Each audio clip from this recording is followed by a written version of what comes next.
नमस्कार, माझं नाव संकर्षण कराडे. मी माझ्या शाळेच्या जीवनामध्ये बॅक बेंचर होतो. आता ही जी 4 मुलं इथे बसलेली आहेत, आमच्यामध्ये फरक आहे वयाचा, आमच्यामध्ये फरक आहे नावांचा, आमच्यामध्ये फरक आहे गावांचा, आमच्यामध्ये फरक आहे शिक्षणाचा. आमच्यामध्ये एक समान धागा आहे, तो म्हणजे आम्ही बॅक बेंचर्स आहोत. मी होतो, पण माझी वृत्ती, माझ्या खोड्या, माझं बोलणं आणि माझे चाळे पाहता मी अजूनही बॅक बेंचर सारखाच वागतो. तर तुम्हाला नमस्कार वगैरे करायचा आहे का तुमची काही वेगळी स्टाईल? नमस्कार. हे तर झालं नॉर्मल, हे सभ्य लोकांचं झालं. बॅक बेंचरचं काहीतरी वेगळं असेल. WhatsApp bro. मग हे बोलताना काही वेगळे हातवारे वगैरे असतात? कसं आहे, किती दिवसांनी भेटलास, कुठे होता, दिवसांनी भेटला, काय विषय बरोबर, काय विषय म्हणजे बरं चाललंय का? बरं चाललंय का? म्हणजे काय घडलं का आता? काय घडवायचं या वयात? एवढ्या दिवस झाले दिसला नाही, काय झालं होतं वगैरे. अच्छा अच्छा, असं जनरल काय विषय, काय बरं आहे सगळं? काय नाव आहे तुमची? मी शर्वशेखर जाधव. बरं, शर्वशेखर जाधव. हा, तुझं? मयंक स्मिता महेंद्र तोरसकर. महेंद्र काय ट्रेन आहे का काय? थोडं हळू सांग. काय? मयंक स्मिता महेंद्र तोरसकर. तुझं? रुद्र पल्लवी केतन उंडे. अच्छा. मल्हार चारुशिला ज्ञानेश्वर नरोटे. अच्छा, कुठले आहात तुम्ही? मी ऍक्च्युली माझे पप्पा मालेगावचे आहेत, माझी आई परभणीची आहे. झालं. नाही सांग ना, मालेगाव परभणी. तू कुठला? मी बीडमध्ये जन्म झालाय माझा, कारण की माझी आई परभणीवरून बीडला शिफ्ट झाली बस. मग त्याच्यानंतर एवढे काय 11 ते 12 वर्ष पुण्यातच काढले म्हणजे होतो आता 11 ते 12 वर्ष. ढकलावे लागले कसं तरी. नाही, मज्जा येते पुण्यात किती. मग काढले का म्हणालास तू? आता ते एक सहज बोलता आलं. पण बाबा मालेगावचे, आई परभणीची. परभणी जातोस की नाही कधी? नाही, किती लांब आहे, कसं जाणार? यार काय असं थोडीच असते, लांब कुठे आहे? कोणी म्हणजे सध्या आय थिंक माझ्या आईची मावशीच राहते तिकडं. आईची मावशी? हा, पण आता ती आम्हाला भेटायला येते, आम्ही तिकडे जात नाही कधी. अच्छा, ठीक आहे. तू आता पुण्यात असतोस? हो, मी पुण्यात. तुमचं काय, कुठलं गाव, पत्ता पाणी? माझे पप्पा उमराचे आहेत, म्हणजे सातारा, आणि माझी मम्मी सासवड भिवडीची आहे. सासवडची. आणि तू पुण्याचा आता? पुण्याचं. बर, हसायला काय झालं मग? तुझं काय गाव? माझी मम्मी पुण्याची आहे, पप्पा बारामतीचे आहेत, आणि मी पण महाराष्ट्र जमला इथं. पश्चिम महाराष्ट्र आहे, विदर्भ आहे, मराठवाडा आहे. तुमचं काय? माझे बाबा सोलापूरचे, आई भोरची, मी पुण्यातला. फारच छान. वा वा. शिकताना मजा येते तुम्हाला? येस, मनापासून आवडतं शिक्षण? अजिबात नाही. ते हे मला खरं तर अपेक्षित होतं, की नाही? कारण मला कधी कधी आवडतं. हे इथं जखमा कशाच्या आहेत? ते लहानपणी काय झालेलं, मी सायकल चालवत होतो आणि लहानपणी ऍक्शन मूवीज खूप बघितलेले. मग एक असं भूत सवार झालेलं की चला एकदम स्पीडमध्ये चालूया, बघूया काय होतं. तर एकदम स्पीडमध्ये चालवत होतो, सायकलचा ब्रेक डिसेबल झाला आणि समोर एक पिलर होतो, त्याच्या बाजूला स्कूटर होती. तर ब्रेक म्हणजे प्रेस केला तरी काय होत नव्हतं. मग मी पायाने थांबवायचा प्रयत्न केला, मग खूप जोरात ब्रेक दाबला, मी उडून पडलो आणि स्कूटरचं जे सायलेन्सर होतं ते इकडं लागलं मला. सायलेन्सर इकडं लागलं? हो. हे चित्र व्हिज्युअलाइज करा, एखाद्या स्कूटरचं सायलेन्सर इथं लागलं, हो की नाही? पण सायलेन्सर बहुतेक गरम नव्हतं. ते तरी बरं झालं. म्हणजे फक्त टाक्यावरतीच निभावलं, नाही तर चटकाही लागला असता. पण सगळ्या बॅक बेंचरच्या अंगावरती काही ना काही खुणा असतात. माझ्या इथे ही खूण आहे. ही कसली आहे माहिती का? आमच्याकडे स्कूटर होती. आता तुला सायलेन्सर लागलं होतं, मला हँडल लागलं होतं. स्कूटरचं हँडल असं वळवताना मी हँडलच्या खाली हात ठेवला होता. आमच्या बाबांनी ते वळवलं, त्या हँडलनी हे कट झालं. मग असं ते धरून ठेवलं, मग दवाखान्यात नेलं. तोपर्यंत मी झालो होतो, रक्त खूप गेलं होतं ना. माझ्या पाठीवर लागलेलं. तुझ्या पाठीवर काय सायलेन्सर? मग आपटलेलो मी बेंचवर. आपटला होतास का कोणी आपटलं होतं? म्हणजे असं काय नाही, अशी बॅग, म्हणजे आमची अशी बॅग होत्या. मोठ्याने सांग. म्हणजे असं आमच्या बॅग होत्या ना, म्हणजे आमची रो आहे तशी, इकडे बॅग आहे. मी असं मस्त म्हणजे असं पळत होतो, ते बॅगेवरती असं माझा पाय गेला आणि असं धाड करून पडलो पाठीवर. ते बेंच असतं ना कोणा, तो लागला बरोबर कॉर्नर. हा, तो पाठीला लागला. मग काय टाके वगैरे झाले, पडले? मग काय मजा? टाके नाही पडले? नाही, रक्त आलं फक्त. अरे मग थोडं टाके बिके पडल्यावर मजा येते ना. आणि तो बेंच म्हणजे मेटलचा होता. मेटल. हा, म्हणजे मेटल. हो, मला वाटतं मित्तल कुठली नवीन कंपनी काढली, मेटलचा होता. अच्छा. तुम्हाला काही अशा काही जखमा, खाणाखुण्या? इतर पोटावर असे चढावरनं सायकल चालवत होतो आणि व्हीली मारली सायकल. व्हीली म्हणजे? पुढचं टायर असं उचललं सायकलचं आणि असं खाली गेलो आणि खाली अख्खं दगडाच आहे. मग तिकडं सायकल स्लिप झाली आणि दगडांवर असं घसरत गेलो. शर्ट फाटला, इथं लागलंय सगळं. ड्रेसिंग वगैरे झाली होती तेव्हा. आता काय डाग वगैरे काय नाही. टाके बिके काही टाके नाही आतापर्यंत तरी नाही पडले. अच्छा, इथून पुढे पडू नयेत अशी आपण देवाला प्रार्थना करू. आतापर्यंत पडले असते तर आम्हाला थोडी ऐकायला मजा आली असते, पण ठीक आहे. तुमचं काय? मी आणि तुमच्या डायरेक्ट काळजावर जखमा आहे. मी आणि माझी मोठी बहीण लहानपणी पकडापकडी खेळत होतो आणि तिथं गरम गरम असं डांबर टाकलेलं त्यांनी आणि तिने असे मजा मजामध्ये मला ढकललं. माझा अर्धा चेहरा त्या गरम डांबरमध्ये, माझं अख्खं जे बोट आहे त्याचे साल्ट निघाले सगळे. चेहरा पडला आणि बोटाचं साल्ट निघालं म्हणजे गरम डांबर पडलं. मूळ मुद्दा आमचा काय आहे की अशा व्रात्य खोड्या करणाऱ्या माणसांच्या अंगावरती जखमा असतात. कुणाला सायलेन्सर लागतं, कुणाला दगड लागतात, कुणाच्या पोटाला लागतं, कुणाचा चेहरा डांबरावर पडतो. हे तुम्हाला कुठल्याही पुस्तकात ऐकायला मिळणार नाही. चेहरा डांबरावर पडला, डोळ्याला सायलेन्सर लागलं वगैरे, हे आमच्यासारख्या ग्रेट माणसांच्या आयुष्यातच होऊ शकतं. बरोबर आहे की नाही? बरं, पहिला प्रश्न मला तुम्हाला काय विचारायचा आहे, तुम्ही खरंच बॅक बेंचर्स आहात? मागे बसता? आवडतं, मज्जा येते खूप एकदम. बॅक बेंच वरती बसून सगळ्यात आवडणारी खोडी कुठली करायला मला फार आवडतं. खोडी असे एरोप्लेन्स बनवायचे, त्याच्यात चिट्स भरायचे आणि एकामेकांना पाठवायचे.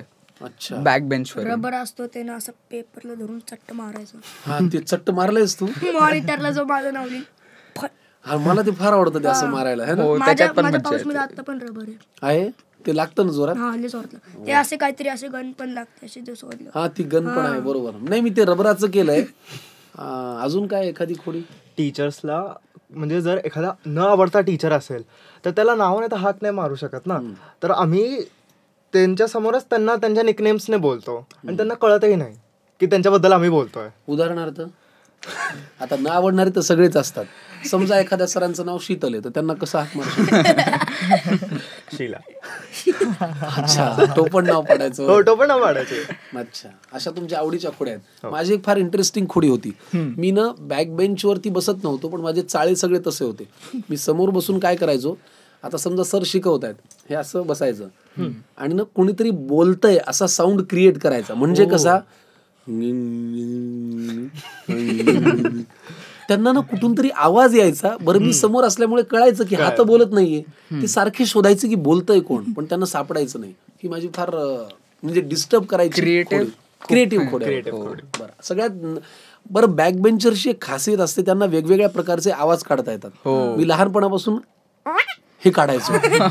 मला इतकी मजा यायची. किंवा हे बघ, किंवा हे केलंय का तुम्ही कधी? हे केलंय? तसे तुमचे काही आवाज आहेत का टिपिकल? हे काय काय केलं म्हणजे काय? पुणेकरांची. अच्छा, नाही, नुसतं म्हणजे जर टीचर कुणाला काही जर असं रोस्ट करत असेल ना, तर त्या स्टुडंट्सला एनकरेज करायचं की फाईट बॅक. तसं करत असेल ना टीचर सोबत, तर आम्ही आमच्या फ्रेंड्सला असं बोलतो की तू या बाईचं ऐकून घेतोयस. मी नसतं सहन केलं. आम्ही थोडी लाज आणायचो. म्हणजे समजा एखाद्या मॅडम आहेत आणि त्यांनी, आता तुझं नाव काय? मयंक. समजा मयंकला प्रश्न विचारला तर आम्ही ना मयंक असं वाटायचं की अरे असं काय बोलतोय आम्ही, हे काय म्हणजे. तर आम्ही थोडे वेगळे चाळे करायचो. सगळ्यात आवडीचा चित्रपट तुम्ही कुठला पाहिला होता एकत्र का नाही पाहत? सैराट बिराट पाहिलाय?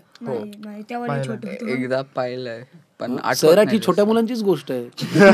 हो, पाहिलंय? आठवत नाही, पाहिलं सैराट. मग आयुष्यात कधी असं वाटलं आर्ची असावी? नाही, वाटलेलं. आर्ची येऊन गेली. आयुष्यात. आमच्या आयुष्यात नाही आली अजूनपर्यंत तरी नाही. जरा पाठवा म्हणतोय अबे. हा, आर्ची येऊन गेली. कितवीला आहेस तू आता? मी 12वीला. 12वीला? एवढ्यातच येऊन गेली? हो. बालवाडीतच आली होती काय? नाही, बालवाडीत नव्हते. मग कधी आली होती? मी 9वी पासून डेट करत होतो. अच्छा. आणि 11वीत आल्यानंतर विषय संपला. पण मला एक सांग, ह्या विषय संपण्यामध्ये घडलं काय? तिला स्पेस हवी होती. त्या स्पेस पेक्षा तर जास्त मी तुला अंतरिक्ष मध्येच पाठवेल ना, इस्रोच्या रॉकेट मध्ये. अरे बापरे. नाही, तसं कधी घडलं नाही आयुष्यात. ह्याच्या आयुष्यात तर खूपदा घडलं असेल याचे डोळे है ना? हा सांगत नाहीये. काय नाही, सांगत असं नाहीये. नाही. तुझे डोळे आहेत ना ते भयंकर आहेत खूप. म्हणजे त्याच्या डोळ्यातच काहीतरी गंमत आहे. हो ना? तू शांत असतोस का खूप? नाही अजिबात नाही. मग आज का शांत बसून? थोडंसं नर्वस वाटतं. कशाबद्दल? पहिल्यांदा असं एक्सपिरियन्स आहे. इंटरव्ह्यू वगैरे. तुमची सगळ्यात क्रिएटिव्ह खोडी कोणती? मागच्या बाकावर बसून डब्बा पासिंग द पार्सल खेळणं. म्हणजे जर एका माणसाने काय आणलं असेल तर एक्सप्लोर करायचं दुसऱ्यांनी काय काय आणलं आणि ते एकमेकांना शेअर करायचं. लंच ब्रेकच्या आधी सगळ्यांचे डब्बे फिनिश असतात. टीचर विचारते तुम्ही खात का नाही आहे? मग आम्ही बोलतो मॅम ते काय घरच्यांनी पाठवलं नाही, किंवा आमच्या स्कूलमध्ये 2 ब्रेक असतात तर बोलायचं की पहिल्या ब्रेकमध्ये जास्त भूक लागली म्हणून तेव्हा खाऊन घेतलं. पण खरं तर तुम्ही क्लास चालू असताना खाता. बरोबर ना रे? बॅक बेंचवर. अच्छा. टोपण नाव काय आहेत तुमची एकमेकांची? कारण आपण कधीच एक मला शंक्या म्हणायचे तसे तुझं काय टोपण नाव आहे? मया. मया. तुझं? शावा. माहिया वे शावा शावा ते. हो ते आय थिंक त्याच्यावरूनच पडलंय. माझं नाव शर्व आहे म्हणून शावाच बोलतात. एका टीचरनी आय थिंक मिसप्रनाऊन्स केलेलं म्हणून मला तसं बोलतात. अच्छा. नाव काय? शर्व हा आणि शावा. हा. सोनिया ते शावा. मस्त. तुझं? अंड्या. दिसतोय तर शेवग्याच्या शेंगेसारखा. नाव अंड्या. हे काय? कशावरून? आडनावावरनं. काय आडनाव? उंडे. त्याच्यावरून अंड्या. त्याच्यावरून. अजून? मला नारुटो बोलवतात. काय? नारुटो ऍक्च्युली खूप फेमस अॅनिमे आहे आणि माझं आडनाव नरुटे आहे म्हणून त्याच्यावरून मला नारुटो बोलतात. नारुटो. तुम्ही वडिलांच्या नावाने हाक मारता की नाही एकमेकांना? हो. अरे काय एकत्र हो म्हणले बघा. म्हणजे बघा कसे सेम पॅटर्न आहेत आमचे. माझ्या स्कूलमध्ये मित्राचं नाव आहे ना समर्थ दत्तात्रय वडावराव. काय? समर्थ दत्तात्रय वडावराव. हा. तर वडवराव. हा. हा. तर त्याला आम्ही कधी कधी दत्त्या बोलतो आणि वडापाव बोलतो. वडवरावरून वडापाव आणि वडिलांच्या नावावरून दत्त्या. दत्त्या. अजून तू पण हो म्हणाला त्याच्यावर. माझा एक स्कूलमध्ये मित्र आहे त्याचं नाव नाही घेत म्हणजे त्याला खूप एम्बॅरेसिंग वाटेल तर त्याने वडिलांचं नाव घे त्याच्या. हा त्याचं वडिलांचं नाव गौरव आहे तर मी बोलतो मला खूप गौरव वाटते. माझा मित्र. इंटरेस्टिंग खोडी फार आहे ना. हो. अजून? आता माझा एक मित्र आहे त्याचं पण नाव नाही घेत. त्याचं पप्पांचं नाव प्रकाश आहे. आमचं काय पण मध्ये चालू असेल ना म्हणजे तो माझ्याशी बोलत असेल मी मधूनच पक पक पक्या ते बोलून त्याला उत्सुक करणार. मग तो लगेच टीचरांकडे जाणार. मग मी म्हणलो मी कधी बोललो पहिले त्याने चालू केलं. पक पक पग्या.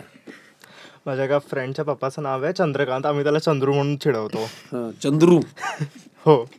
वा कमाल आहे. मला एक सांग, समजा तुम्हाला एखादा विषय शिकवा असं सांगितलं तर तुम्ही कुठला विषय शिकवाल? मी हिंदुस्थानी शास्त्रीय संगीत शिकतो तर मी ते शिकवेन कारण की जास्ती तर जनरली लोक तो सब्जेक्ट आज पिक नाही करत आणि लोकांना माहितीही नाही आहे ह्याच्याबद्दल. So I will try to spread more awareness. मला एक वेगळाच प्रश्न विचारायचा आहे. बॅक बेंचर्स खरंच वाईट असतात का? नाही. एवढे नसतात. एवढे नसतात, थोडे असतात.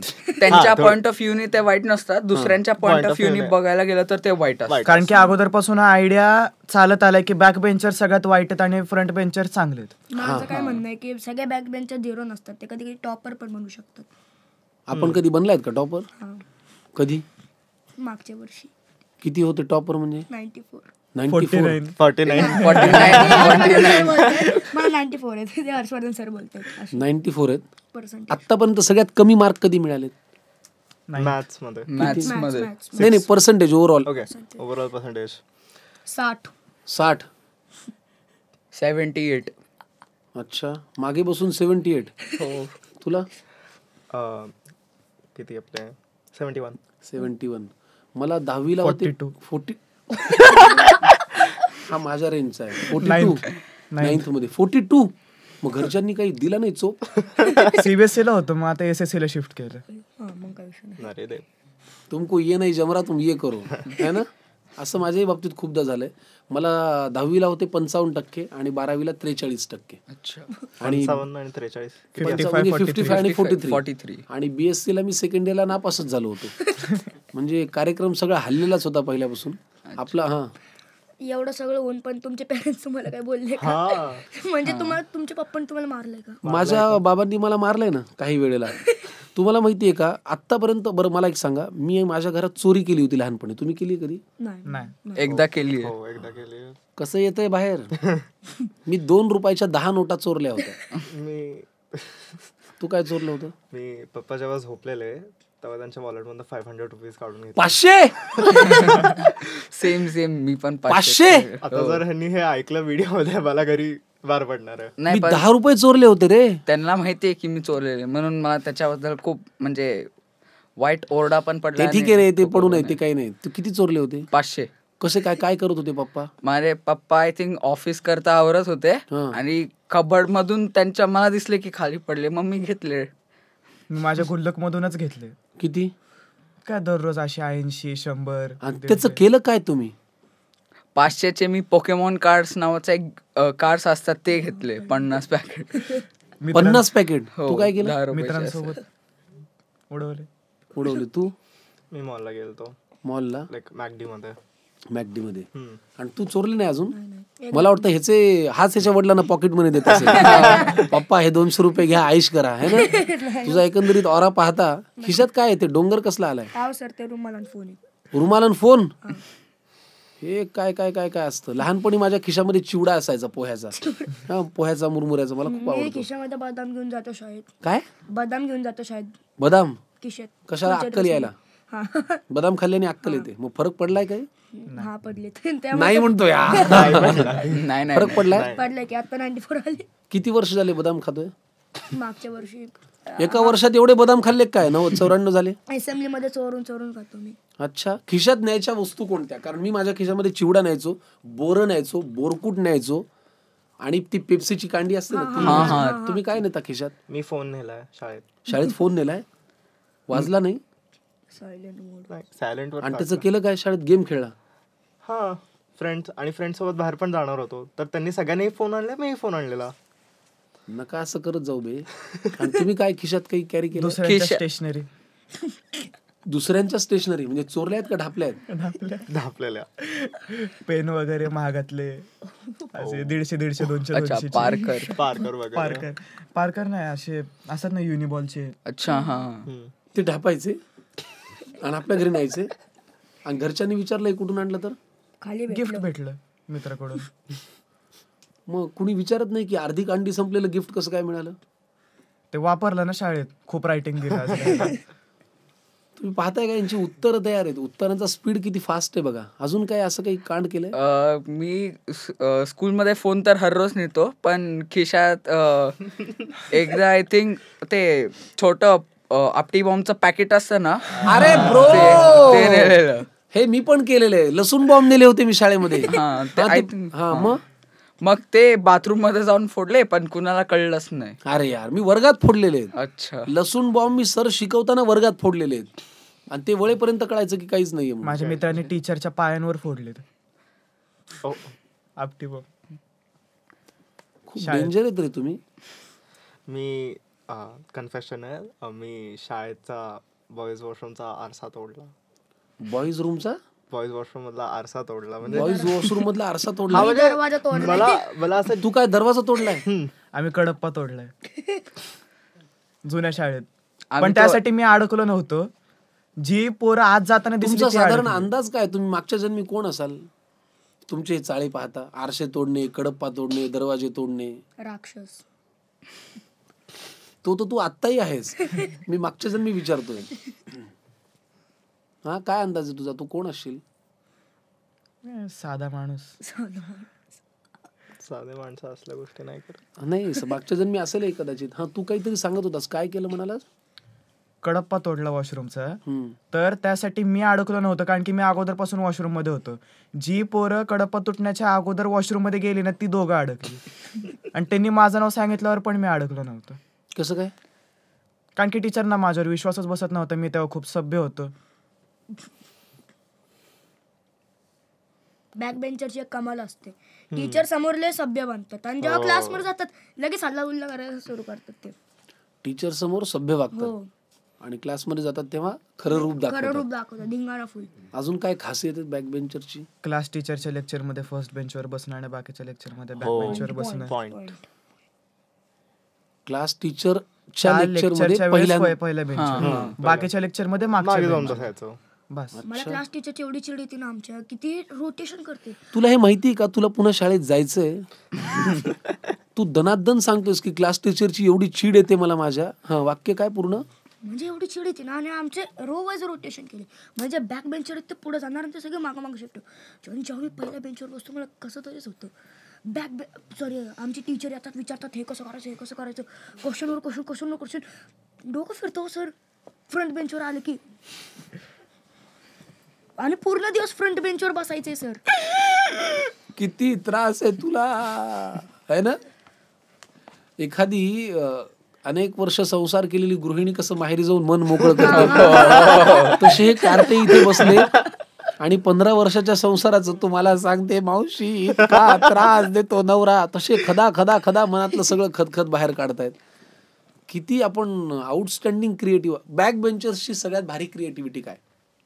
जसं मी खरं सांगू का, शाळेत बसून मागच्या बाकावर बसून कविता लिहायचो. तुम्ही असं काही क्रिएटिव्ह काम करता? मी चित्र बनवले. चित्र कोणाचे? शिवाजी महाराजांचे पेननं बनवले.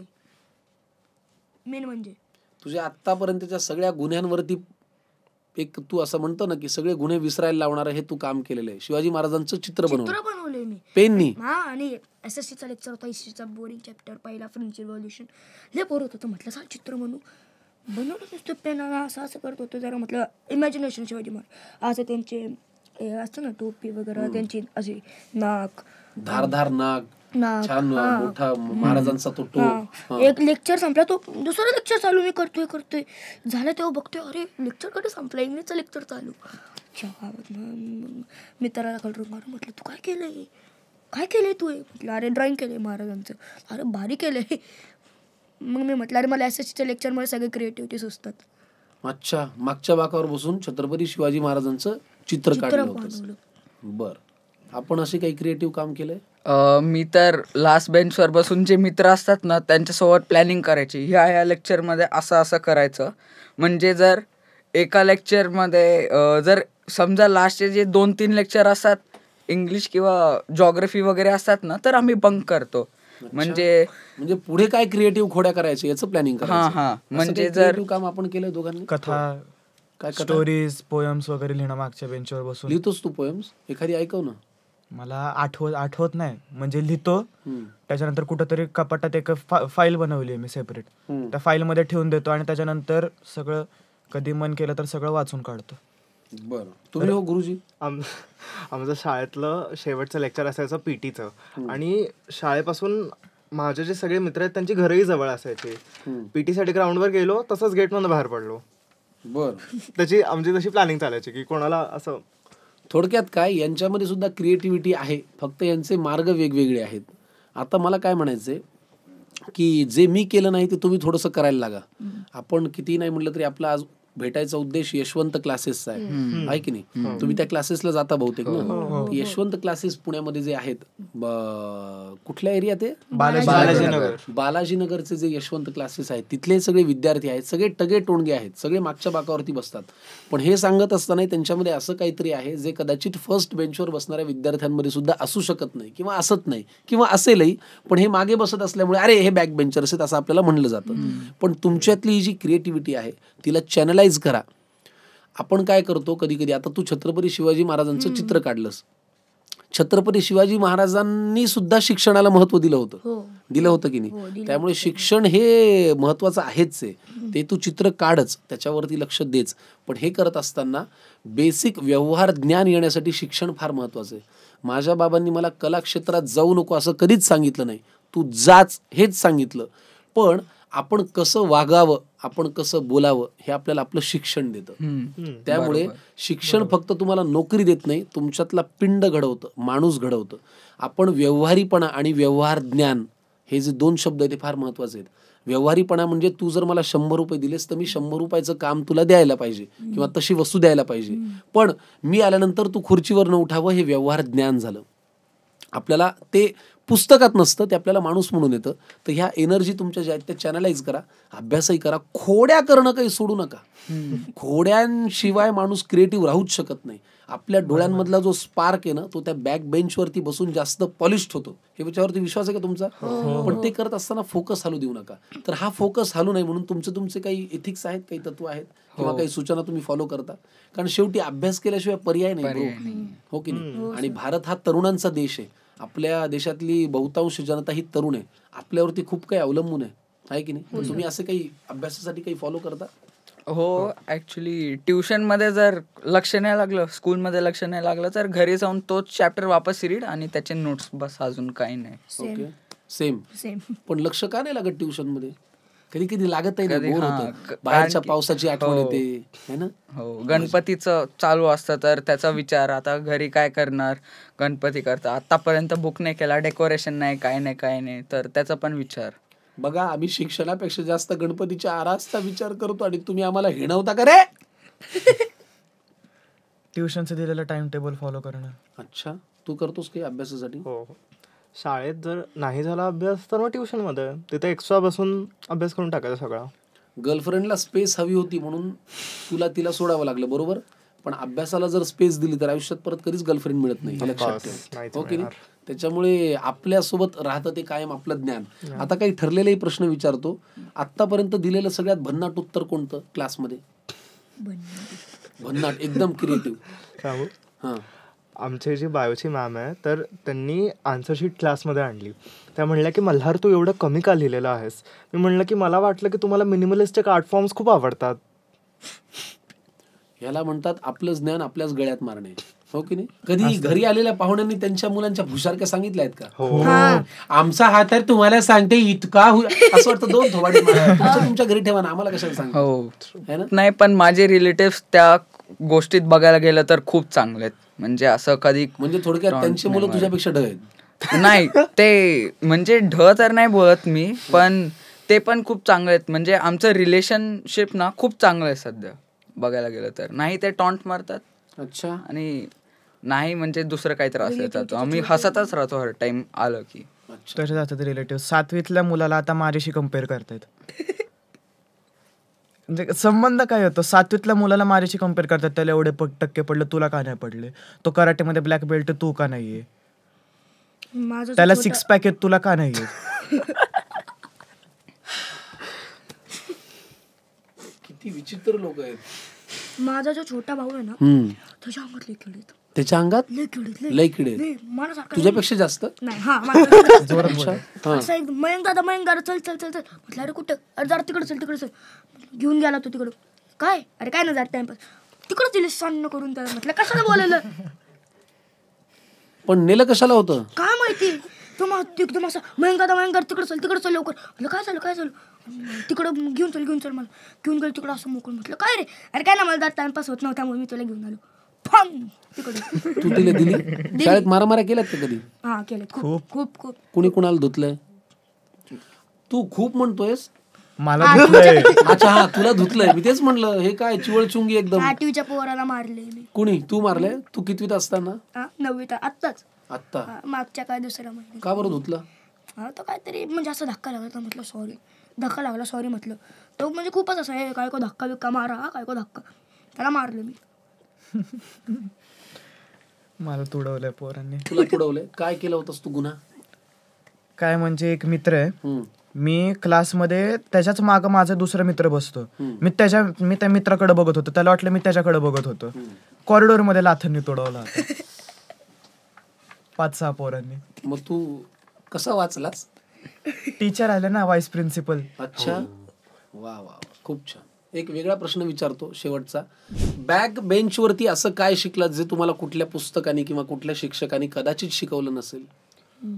बुक्समध्ये इंटिग्रेशन बद्दल आपण शिकतो, पण बॅक बेंचवरती बसून आम्ही रिलेशनशिप्स इंटिग्रेट करायला शिकलो. रिलेशनशिप इंटिग्रेट करायला शिकलात म्हणजे मैत्री. तुमची आपापसातली मैत्री, की उद्या ह्याला काही लागलं तर 3 पोरांनी धावून जाणं, ह्याला काही हवं असेल तर 3 पोरांनी मदत करणं, आणि ह्याला काही सांगायचं असेल तर सांगायला 3 पोरं असणं. बरोबर? मैत्री. आणि बॅक बेंचवर बसून हे शिकण्यात आलं की बॅक बेंच फक्त एक बॅक बेंच नसतो, ते एक इमोशन आहे. जर तुम्ही, ते एक वे ऑफ लिव्हिंग आहे, जर तुम्ही त्याला चूज केलं तर तुमचं आयुष्य बदलू शकतं. असं वाटतं तुला? कारण की बॅक बेंच फक्त फर्निचरचा तुकडा नाहीये, ते खूप मोठं हे भाग आहे एका स्टुडंटच्या लाईफचा. समजा उद्या तुमचे बॅक बेंच काढून टाकले तर ठेवलेच नाही. लोक तर नाही बदलणार, लोक तर नाही बदलणार. फक्त बेंच गेलाय, लोक तर कुठे बदलले. जरी चटाईंवर बसायला लावलं तरी चटाईंमध्ये मागच बसायचं एकदम भिंतीला. आणि असं काही रो वाईज बसवणार. In the wise words of APJ Abdul Kalam, the most creative brains of this nation come from the backbench. मला शाहरुख खानचं ते वाक्य फार आवडतं. त्याच्या वडिलांनी त्यांना सांगितलं होतं की जो लोक कुछ नाही करते वो कमाल करते. त्याच्यामुळे कधी कधी मागे बसणारी माणसं सुद्धा काय हे ते नाही का कानफाट्या नाव पडलं की आपण त्यालाच बोलतो, असं काहीतरी एक आहे ना मराठीमध्ये, एक फ्रेज आहे, कानफाट्या नाव पडलं की अरे हा सगळीकडे बोंबाबोंब करून पसरवतो, असं म्हणलं की सगळे त्यालाच बदनाम करतात. तसं बॅक बेंच हे एक लावलेलं लेबल आहे. या पोरांमध्ये सुद्धा क्रिएटिव्हिटी आहे, यांनाही अभ्यास करायची इच्छा आहे, त्यांच्यामध्ये ती ऊर्जा आहे. फक्त ते काय होतं कधी कधी आपलाही एक जरा असा एक माइंडसेट तयार होतो की अरे बॅक बेंच म्हणजे खोडकर. आता तुलाही 90% मार्क आहेत, 94, तर हे मागे बसूनच मिळालेत ना.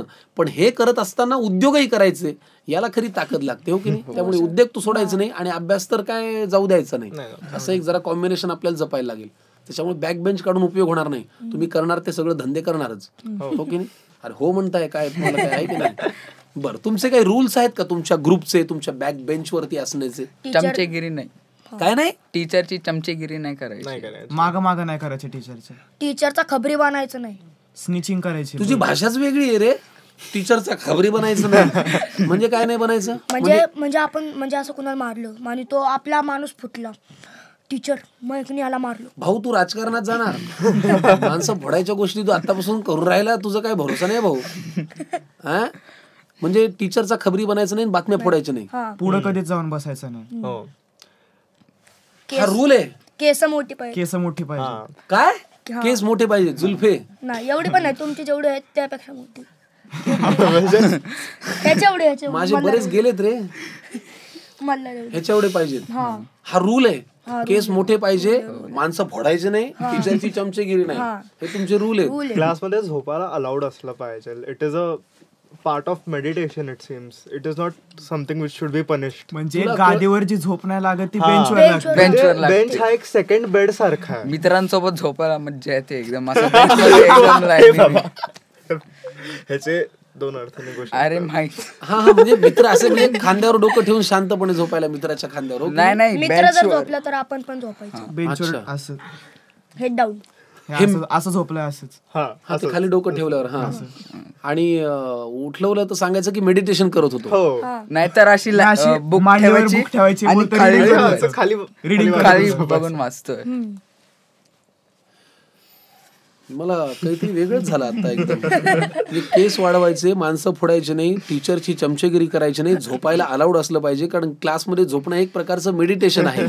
हे जर तमाम मेडिटेशन सांगणाऱ्या गुरूंनी ऐकलं तर तुम्हाला किडनॅप करतील आणि आम्हाला टीचर बनवतील. आम्हाला काय टीचर बनवतील मेडिटेशनचा. कधी काही व्यायाम करायचा विचार केलाय? काय जिम करतोस तू? फुटबॉल.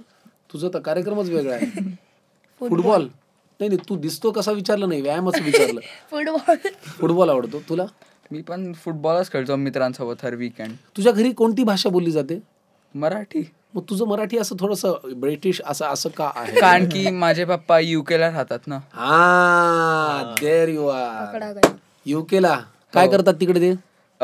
IT कंपनीमध्ये काम करतात. मग तुझं जाणं होतं का UK ला? गेलायस? मी मध्ये गेलेलो तिकडे स्कूल बघायला, पण आय थिंक पुढच्या वर्षी मे बी परमनंट होऊ शकतो. तिकडे शिफ्ट होणार UK मध्ये? मग तुम्हाला आठवण नाही येणार याची का? बरं झालं पत्ता कटला असं वाटतं. हा समजा आता तुम्ही घट्ट मित्र आहात, समजा उद्या तुमच्यातले 2 गायब झाले, तुम्हाला पुन्हा भेटलेच नाही, असंच कुठेतरी बदली झाली, फॉरेनला गेले, काय फिलिंग्स असतील मनात? खूप वाईट वाटेल. वाईट तर वाटेल, एम्प्टीनेस. कुणाकडून तरी त्याचा नंबर घ्यायचा. पण जर कॉन्टॅक्ट नाही केला ना तर मग शिव्या काय उपयोग काय ना. विसरला का, मोठी माणसं झाली, जुन्या मित्रांना जर तो आला, हा तसं बोलायचं, जर तो कुठं म्हणजे असं आला अचानक भेटला, विसरला मोठा माणूस झाला, छोट्यांना विसरला, पुढे काय व्हायचंय काय तुम्हाला भविष्यात? तुला काय व्हायचंय? एक जेनेटिक्स मध्ये रिसर्च करायचं प्लॅन चालू आहे सायन्स मध्ये. ब्रो बॅक बेंचरचं उत्तर आहे का? जेनेटिक्स मध्ये रिसर्च करायचा प्लॅन चालू आहे. तुला काय व्हायचं? Aeronautic engineer. Aeronautic engineer. पण आधी मी आता आर्मी शाळेत आहे, पण मला आधी वाटलेलं की मी आर्मी बनव, पण आता मी एनसीसी मध्ये होतो. आज आमचा कॅम्प गेला, पण मी एनसीसी सोडून टाकली. एरोनॉटिकल इंजिनियर तुला व्हायचंय? विमानं चालवायची? नाही, बनवायची. म्हणजे ह्या विमानांपासून ते ह्या विमानांपर्यंतचा प्रवास करायचा आहे, बरोबर? आपल्याला काय व्हायचं साहेब? टीचर होऊन सगळे बॅक बेंचवाले धुवून काढायचे. नाही तसं नाही, म्हणजे सगळ्यांना सपोर्टिव्ह असं. तुला माहिती एपीजे अब्दुल कलाम एकदा म्हणाले होते की कुणीही उत्तर देत नाही की मला टीचर व्हायचंय, कारण 10 एरोनॉटिकल इंजिनियर होऊ शकतील, 10 सायंटिस्ट होऊ शकतील, पण ह्या सगळ्यांना घडवणारा एक टीचर होणं फार महत्वाचं आहे की नाही? तुला टीचर व्हायचंय का? टीचरच का असं का वाटलं तुला? कारण की मी जेव्हा जुन्या शाळेत होतो तेव्हा माझे इंग्लिशचे जे टीचर आहेत ते मला म्हणलं होतं की जर तू इंग्लिशमध्ये पुढं काय केलं तर तू इंडियाचा बेस्ट इंग्लिश टीचर होऊ शकतो, इतकी चांगली तुझी इंग्लिश आहे म्हणून. हो, मला इंग्लिशमध्ये काहीतरी ऐकव ना, एखादा निबंध, एखादा पॅरेग्राफ, एखादं वाक्य किंवा कम्युनिकेशन, कारण माझं इंग्लिश फार कच्चं आहे, मला अजूनही नीट बोलता येत नाही. मी एअरपोर्टवरती आणि परदेशात जाऊन कम्युनिकेट करता येईल एवढंच बोलू शकतो. सिरियसली मी पण तेवढंच. पण टीचरांना माझी इंग्लिश एवढी का आवडली काय माहिती, की आता माझ्या ते डोक्यातच बसलंय की इंग्लिश आणि हिस्ट्रीमध्ये हे करायचं, म्हणून टीचर व्हायचं. आपल्याला काय व्हायचं सर? मला डर्मॅटॉलॉजिस्ट. तर म्हणजे कशामुळे? कारण की तिथे कसं आहे, पहिली तर गोष्ट एमर्जन्सीज येत नाहीत आणि तुम्ही नॉर्मली एका केबिन मध्ये बसून सुद्धा पेशंट्स येतात आणि you get a lot of money without म्हणजे एमर्जन्सीज वगैरे. एमर्जन्सी नाहीये आणि शिवाय सुंदर सुंदर मुली सुद्धा येतात. सर मला पिंपल आलाय म्हणून. मुद्दा असा आहे की तुमचा फोकस क्लिअर आहे आणि तुमचे फोकस वेगवेगळ्या क्षेत्रामध्ये क्लिअर आहेत. माझं म्हणणं काय, बॅक बेंचर जरी असले तरी यांच्यामध्ये असे काही गुण असतील जे कदाचित इतर आपल्याला जी शहाणी मुलं वाटतात. मुलं सगळीच चांगली असतात, मुलं ही देवाघरची फुलं आपण म्हणतो, पण मुद्दा असा आहे की बॅक बेंचर्सला हिणवणं हे काही योग्य नाही. त्यांच्यामध्ये काही क्वालिटीज असतात, पण ॲट द सेम टाइम पाहणाऱ्या सगळ्या बॅक बेंचर्सना ज्यांच्यामध्ये हे सगळे किडे आहेत आणि त्यांच्या पालकांना ही सुद्धा विनंती की तुम्ही तुमची एनर्जी, तुम्ही तुमचा फोकस चॅनलाइज करा. आपल्यातली जेवढी एनर्जी, समजा 90% एनर्जी ही जर खोड्यांकडे जात असेल तर तिला 40% खोड्यांकडे करा, 40% क्रिएटिव्हिटीकडे करा, जेणेकरून आपलं सगळं पुढचं छान होईल. कारण आत्ता आपण जे जगत असतो ते आपले पुढे काय आयुष्यात येणार आहे त्याचं फळ आहे, बरोबर की नाही? ते फळ आत्ता जे आपण करतोय त्याच्यावरती अवलंबून असतं. Excellence is a 3 generation path असं म्हणतात.